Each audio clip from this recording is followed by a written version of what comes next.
Autism and rigid patterns of thinking go together like peanut butter and jelly.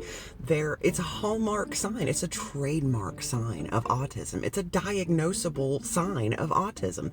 And when I was researching autistic traits, because I thought, well, I might be autistic, and side note, that's what autistic people do. We research the ever-loving shit out of everything, but I digress. When I was researching this, I was like, no, can't be me.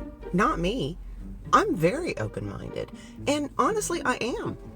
Because when it comes to big conceptual things, I've always considered myself a very open-minded person. You know, religion, politics, spirituality, anything like that. You present me with new information that could change my line of thinking on that, and I am more than willing to take that information in and change accordingly.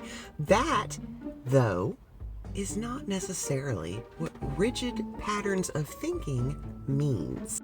For me, it's not the big conceptual things that I am rigidly in patterns of thinking about. It's the little everyday parts of my life that I am in rigid patterns of thinking about. I'll give you an example, and this may sound like the silliest thing in the world to you if you don't have an autistic brain, but if you do, maybe you will relate.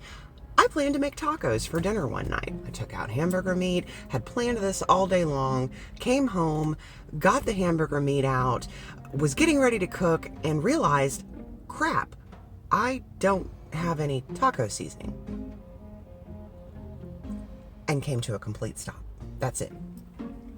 Now, if you're not autistic, you might be thinking, well, there's a million other things that you can make with hamburger meat besides tacos. This, however, did not occur to me.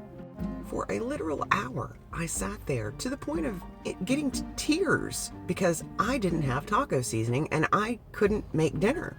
I didn't know what to do, so I just basically decided I wasn't going to eat. Then an hour later, I realized, oh, I have a cabinet full of seasonings.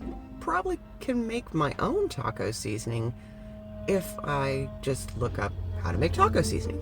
It still, by the way, never occurred to me that I could make something else. And took an hour to get to the point that I realized I could just mix my own seasoning together. That, my dears, is a rigid pattern of thinking. And it shows up in my life in little ways every single day.